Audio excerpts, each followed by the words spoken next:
know what's next. I challenge you to a Xiaolin Showdown.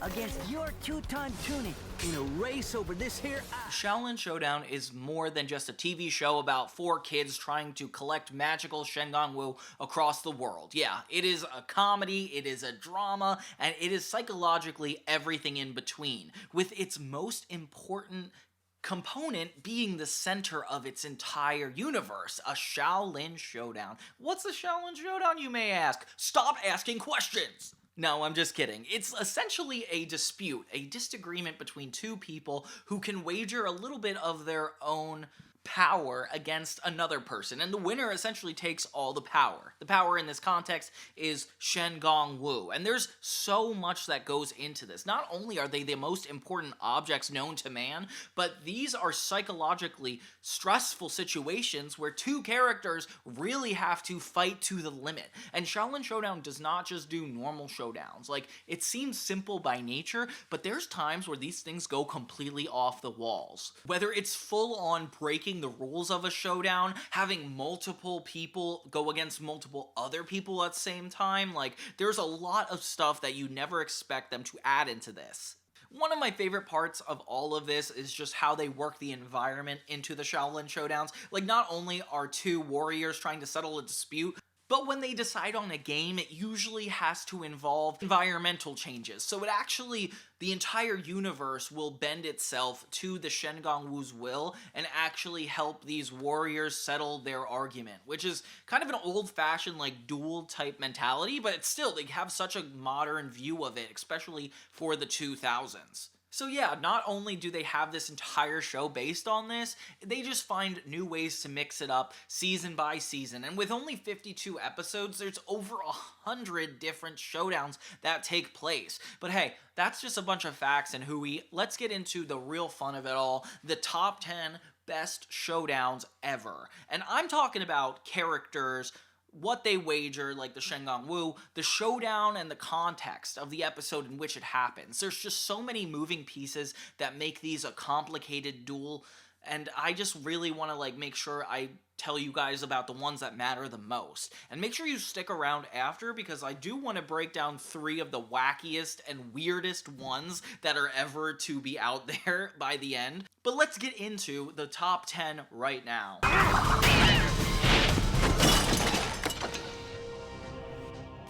Jack Spicer, I challenge you to a Shaolin Showdown. So number 10 is at the end of The Apprentice, Season 2, Episode 22. We've got Omi and Jack Spicer, probably the most common showdown fighters you will know. Jack Spicer wagers the Lotus Twister, and Omi wagers the Silk Spitter. The showdown starts with Jack and Omi getting their hands on the Monsoon Sandals, the ones that have the ability to stretch your legs out really wide, which is kind of unnecessary now that I'm thinking about it. And the entire theme of this episode is telling lies, essentially, like Omi's relationship with trust, and that's why it breached the top 10 for me, because it shows that Shaolin Showdowns can actually be very psychological and actually be super important to fulfilling the entire plot of the episode. It's almost like it couldn't go on without it. Throughout the episode, Jack tries to be a Shaolin warrior and then lies about it, so this entire showdown is both of them admitting their flaws, giving out 2 truths and a lie, essentially. Remember that old workplace game where you tell a truth and a lie about yourself? That's kind of what this whole episode feels like. It's just a bunch of balloons, and when they get the answer wrong, it switches and pops the balloon, and when you get it right, you just survive. So it's kind of like a last man standing competition. Truth or lie? Did you steal the Shen Gong Wu because you feared that you would fail at good, just as you have failed at evil? Jack Spicer? Fail? Lie? No! Truth!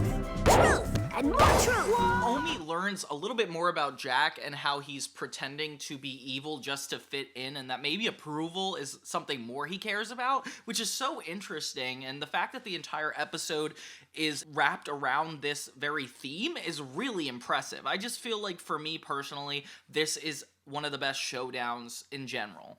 By the end, Omi wins because I guess what is really good is being honest and truthful, and Jack is still unable to do that, so his character falls to his doom. Kind of dark when you think about it, but all around, good showdown.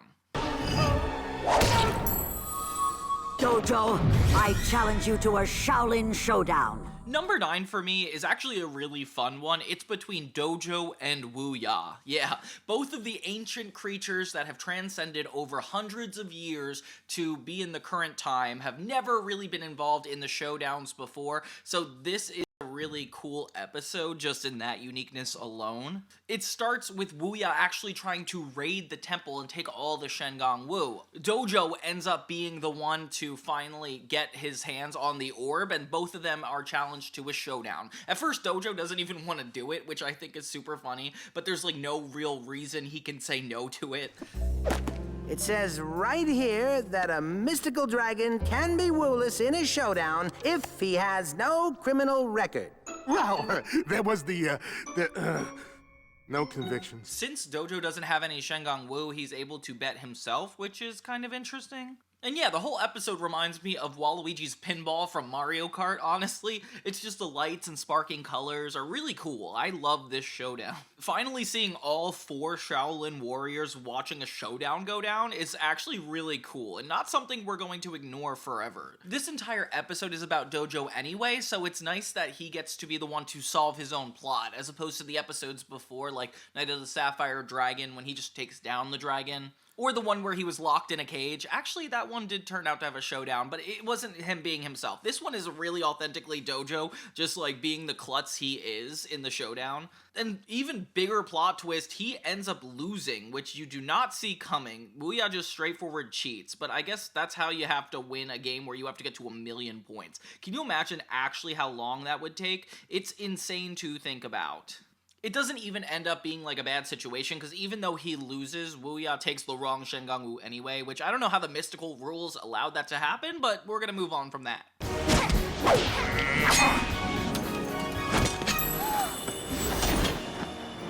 PandaBubba, I challenge you to a Xiaolin Showdown.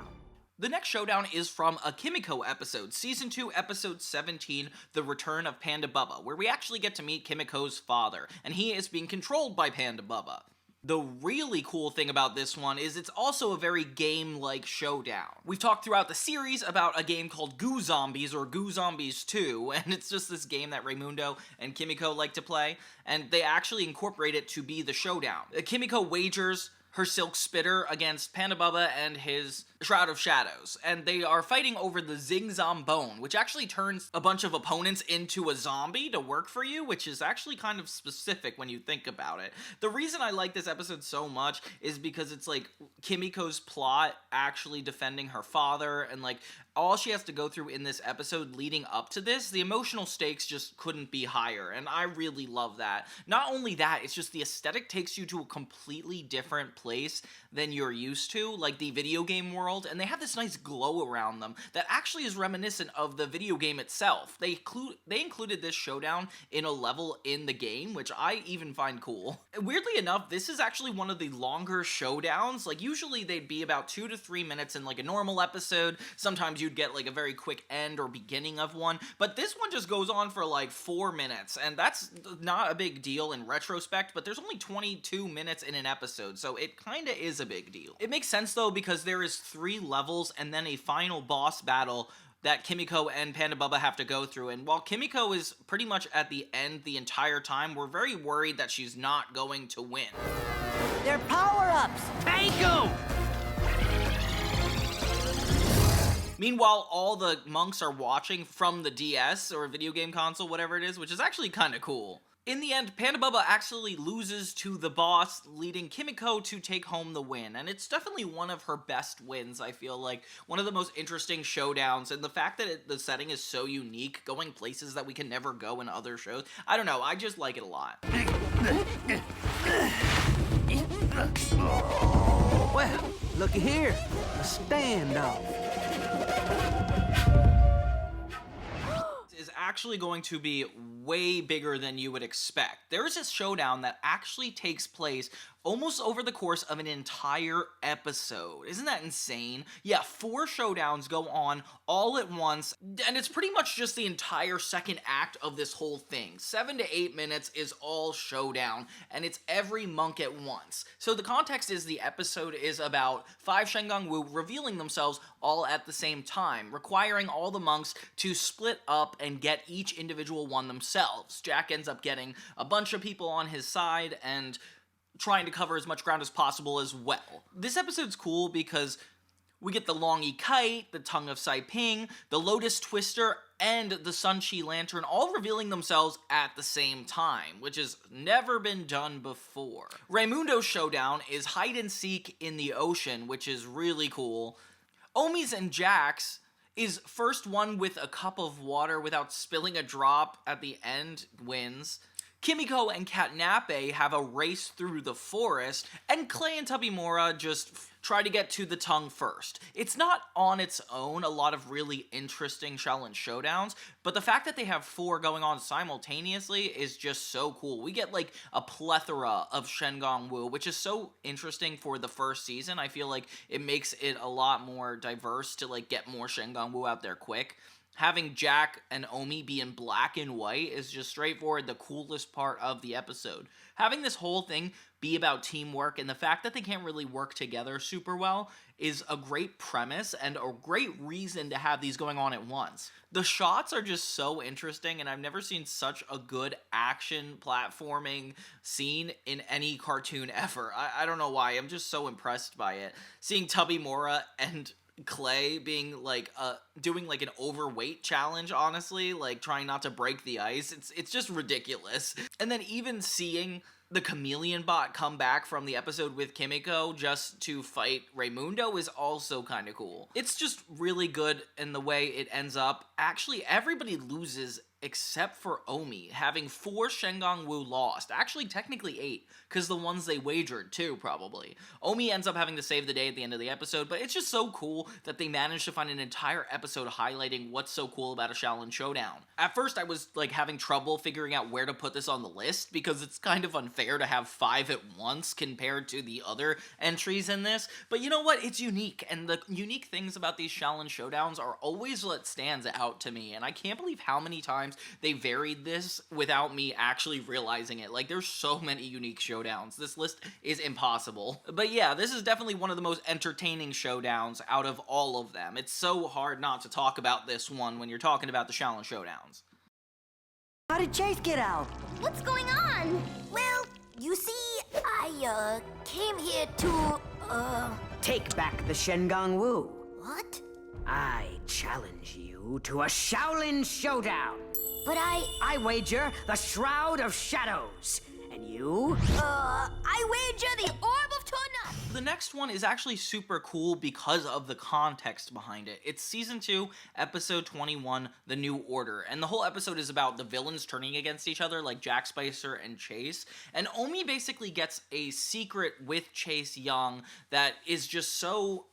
that would just actually betray the monks, and Chase kind of insists on him keeping it, and makes this whole showdown as a performative way to prove to the monks that Omi is to be trusted, which is kind of messed up. Like, honestly, if you listen back to what I just said, it's so confusing. So it's the Mantis flip coin, and Omi has the Orb of Tornami, while Chase wagers nothing, and of course he just like doesn't need Shen Gong Wu. He talks about it all the time, but it's just such a cool showdown knowing that it's only for performative reasons, yet Omi's still trying, and the monks don't even know what's going on. Oh, Chase actually wagers the Shroud of Shadows in this. I was wrong completely. But seeing these two strong warriors fight against each other, it makes us actually see Omi as a really big threat to evil, and shows us that Chase Young is actually out to get this boy. Tree. Eating crackers! Grasshopper doing dog paddle. They have got to be making this stuff up. Grasshopper doing dog paddle. Right here in black and white. Right next to Spider doing hokey pokey. And it's so interesting to see this go down under those reasons. But yeah, the end of the second season just got so twisted with Chase Young. You could check out my other video I did on that. I did like the whole Chase Young saga in like a bunch of episodes, so please check that out. But yeah, overall, like, it's just really an interesting way to end the episode. It's not even positive, it's just kind of off-putting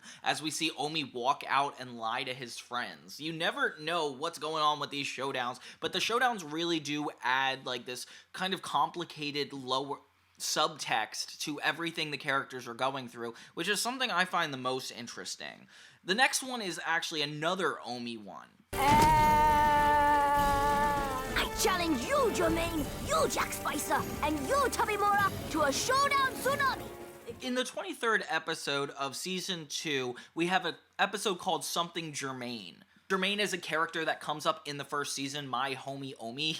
Omi meets him in New York, and he actually comes back as a Shaolin warrior in this episode. The episode's context is really complicated because when he becomes a Shaolin warrior, Omi gets super jealous, and the two get really competitive with each other with this building tension of old friends not getting along anymore. It kind of like breaks your heart just to watch it. Germaine goes under the guise of Chase Young actually being trained to fight Omi, which is a plot twist that you never see coming. The monks are basically out to get the golden finger, the Shen Gong Wu that allows time to freeze.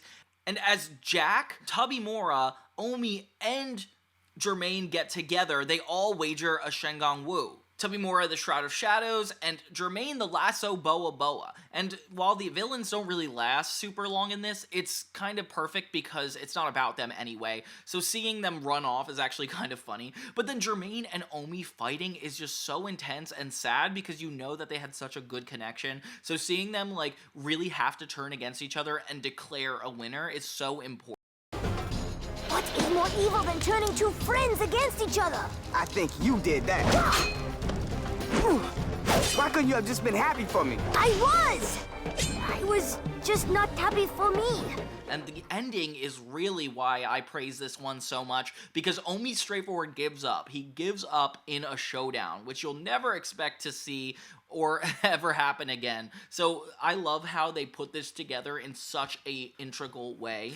And even Germaine realizes he's on the wrong side. So it's a super important act of justice that even Chase Young admits later is all a part of the plan, which I don't know if I fully believe, but it's still crazy that he pit them against each other. There's so many manipulation tactics that go on throughout this show, I don't even know what to say. Yeah, but all around, this one is just way too interesting not to talk about. Also, jousting? Like, that's a cool premise. Since they're in ancient Greece, they're running around on these carts with swords. It's like very medieval times in a really cool way. Like, they're really good at mixing up the theme, the setting, and it also brings us back to the fact that the location itself is almost giving the showdown. I almost feel like the warriors must have to have like a history lesson or something, because you must really need to know your environment to get a showdown going on like this. According to the ancient scrolls, we have the right to challenge you for Omi's freedom. And what do you wish to wager? The only thing you'd be willing to play for, our eternal loyalty.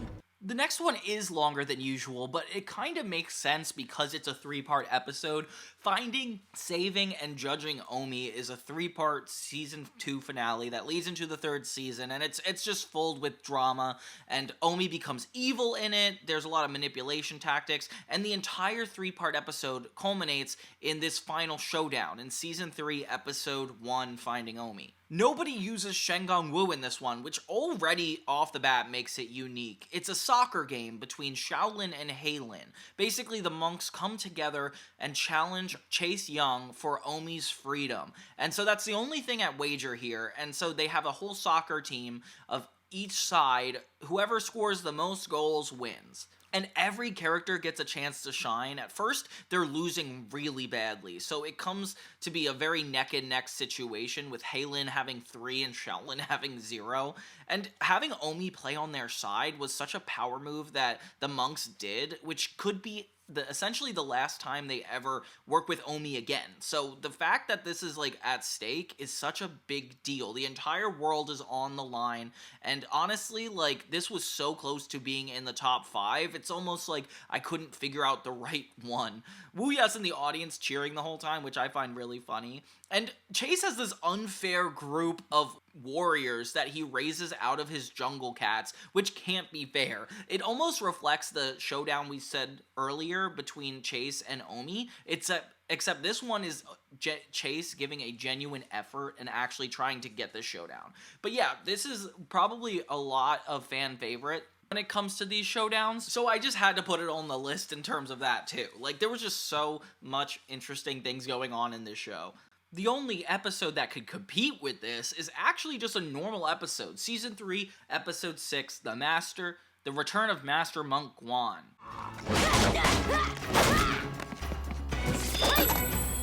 Raimundo, I challenge you to a Shaolin Showdown.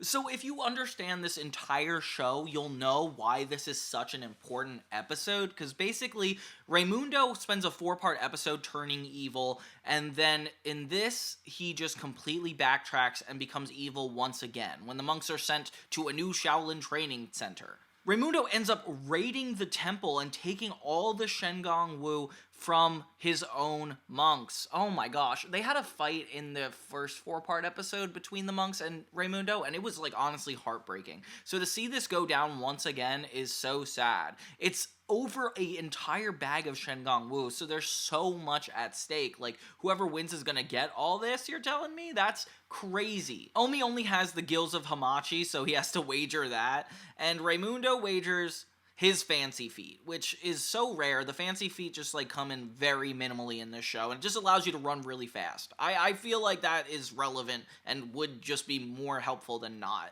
Master Monk Guan is supporting the monks throughout this whole episode, which kind of sucks because Master Feng never got to watch in on a Xiaolin Showdown, so this is kind of a crazy situation. And yeah, this entire episode is building up to Omi and Raimundo getting into another fight with each other, and it's never been this much tension. Like, they full on beat each other up. The stakes are intense. The water rises as they're in these, like, vacant pillars, and Hannibal Bean has essentially groomed Raimundo to fight for him, which is crazy. Turns out, even halfway through the battle, they bring the wager up even higher. I accept your wager. Your misguided faith in the cheese ball is touching. Which is very rare. Dojo has to bring out the rulebook to see if this is even possible to do, but they bring more Shen Gong Wu into the mix, just as Omi is, like, about to completely die. Like, Omi is beat up and so weak, and everybody else is like, what do we do about this? And you just feel bad because there's no way Omi's gonna win. He's just a flopping fish at a certain point. So Raimundo would have to go really easy on him in order to make this happen. And that's exactly what does happen. God. Looks like you win. So Raimundo ends up losing the entire showdown, allowing the monks to end up winning all the Shen Gong Wu. And it's so crazy how it all goes. It turns out to be a hoax from Raimundo to Hannibal Bean, which is actually kind of genius, and actually sets us up to set Raimundo up to be the warrior at the end of the series. A very cool thing to have him do, especially considering Omi is usually the leader or like the front man for all these showdowns. Like, having Raimundo be the one to fully take credit is really awesome. I love that they are able to give different characters the spotlight at different points, and this one just really resolves the episode in a beautiful way that I don't even know how to keep talking about. Chase Young, I challenge you to a showdown. A plain old regular showdown? We haven't had one of those in a long time. Number 2, you'll find super surprising. We're going back to the second season again, which is crazy. It's definitely one of the best seasons for showdowns. But then again, it has 26 episodes and the rest have 13. So it's not like there's a lot of competition. In the episode, no Shen Gong Wu are wagered, because this episode is about Master Monk Guan. Basically, he sells Dojo to Chase Young when we meet Chase Young for the first time. And Chase Young has the ability to turn into a lizard, but he only has this ability by eating dragons, which is Dojo. So there's a lot more at stake than just Shen Gong Wu in this episode.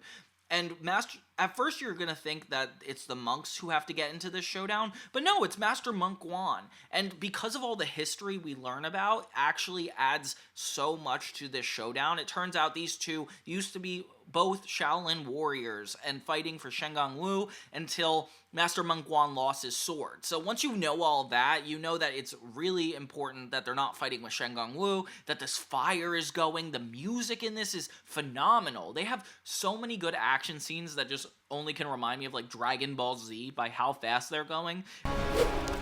You cannot defeat me. Even the spear of Guan won't save you. What makes a warrior strong is not the weapon, but the warrior holding the weapon. And they even have like a little mirror trick going on halfway through it. All the monks are watching together once again, and even though it kind of doesn't have to do with them, the way this pans out is very important. even Jack Spicer is rooting for the other team. I don't know, it's so hard to compare this to other ones because of the fact it's none of the main characters involved, yet it still involves them. It almost feels like watching a sport when you're like on a certain team, and even at the end, Chase just gives in and Master Monk Guan wins. I see you now for what you are, and not for what you pretend to be. Repel the beast! So it's definitely a good win for everybody all around. And that finally brings us to the #1 Shaolin Showdown throughout the entire series. It's our destiny.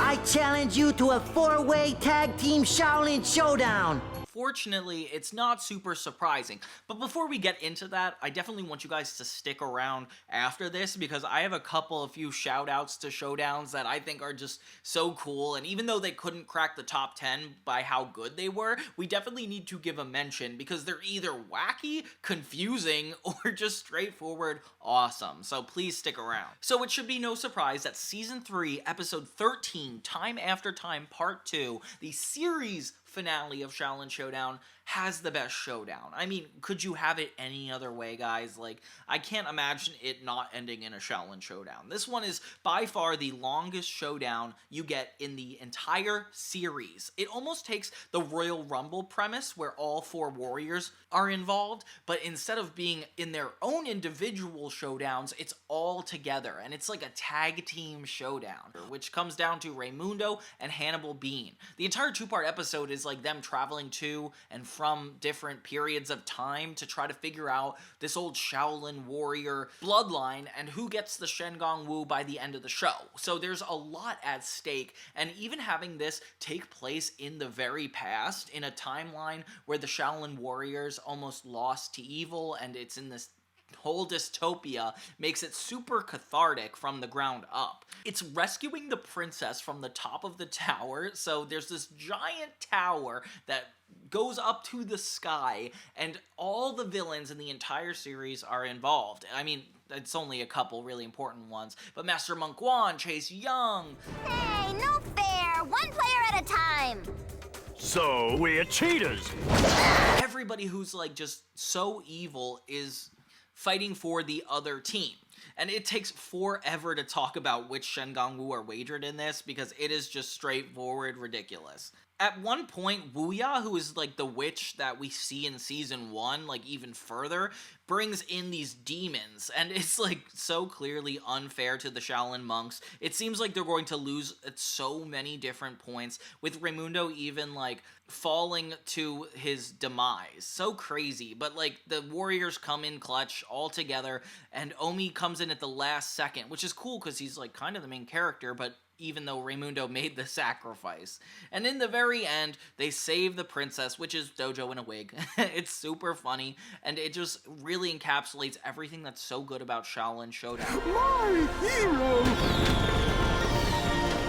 This celebratory like event where people turn against each other but finally come together at the end, like it's just such a beautiful idea to settle a dispute, a Shaolin Showdown. Yeah, so it ends with the entire universe being broken and Omi accidentally opens 2 different time loops, which is kind of crazy, but we're not even gonna get into that. We're just talking about the showdowns. Point is, it's really cool.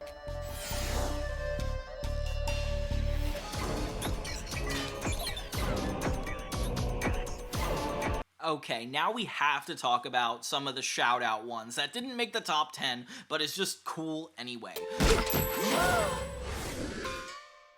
Mother? For instance, there's one where Omi fights against his own mother. Yeah, there's a whole episode where Omi is trying to find himself, figure out where he came from, and actually quits being a Shaolin warrior to live with his parents. Tonami, against your lasso, Boa. How'd you get my orb? I went through your pockets when you were clipping your father's toenails.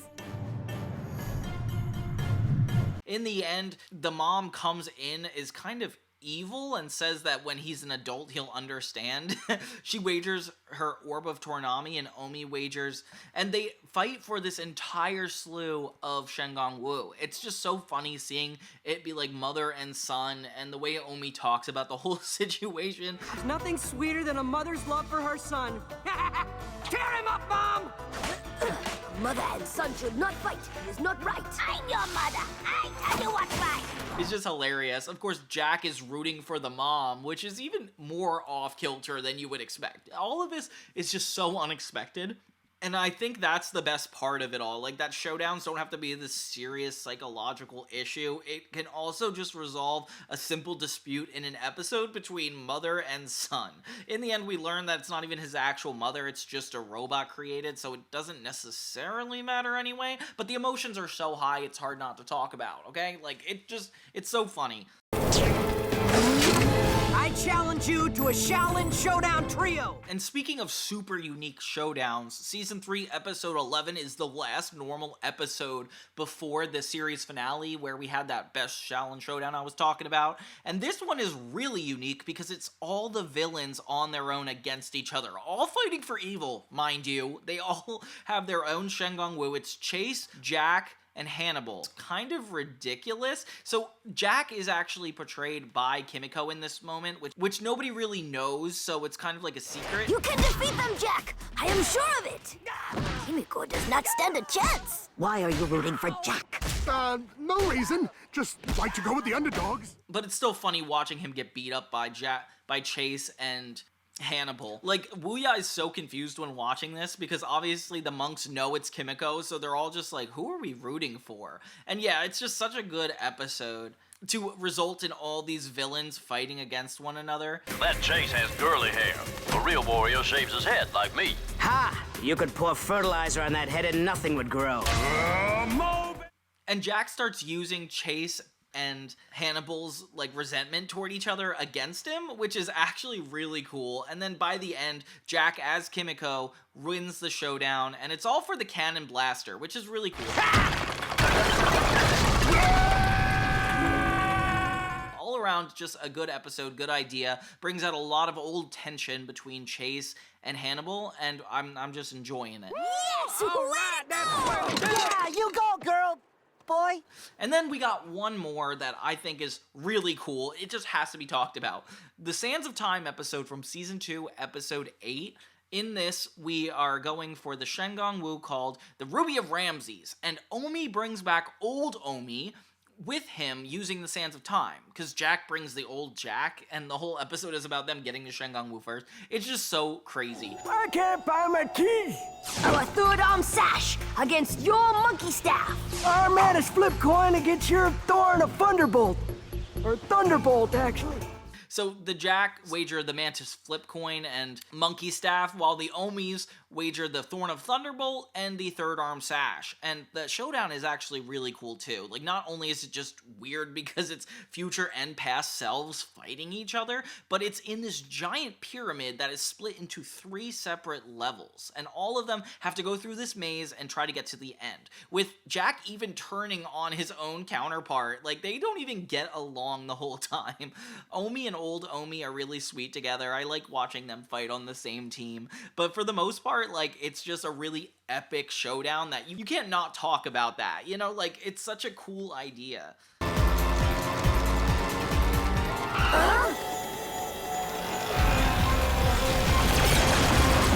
And that's the last showdown I really want to mention. Can you guys believe that there's this many diverse, confusing, like, plot-driven showdowns in this show? Like, it's so interesting to think that, like, other shows do handle disputes, conflict, disagreements, but the fact that this show always ends in a formal showdown, which actually has a formal winner, is very interesting. It's very confusing to me why I like that so much. I feel like that's more of a reflection on what I enjoy in this show. But hey, like, that's why I like it so much. It's a formal way to settle a dispute. And with these hugely important magical objects being the enticement of it all. Like, there's just so much going on at once. Not only is it the context, but it's also the characters, everything they're wagering, and even the environment around them that changes the future of how this all goes. And Xiaolin Showdown just does such a good job at making this work really well. But do you guys remember this? And like, what was your favorite showdown? Because there are so many we haven't talked about, and I can't even believe I narrowed it down to having 13 in this video.